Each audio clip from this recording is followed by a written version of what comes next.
I'm going to do a little cold start video of my neighbor's Farmall 560 diesel.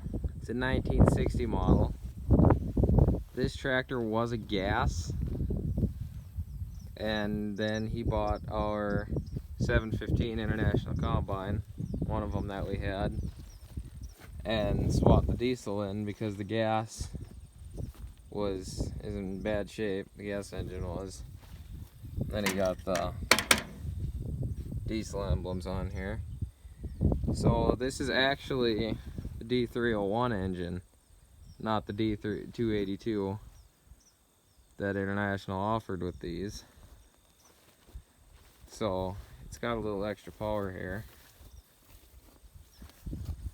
It's a pretty clean swap. He pulls his single mower with it here.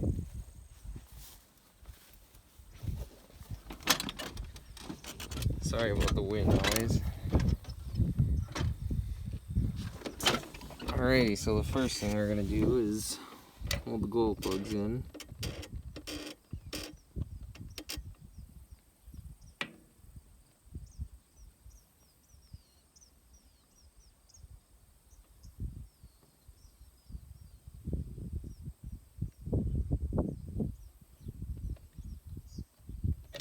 Okay, that's 20 seconds, so that should be good.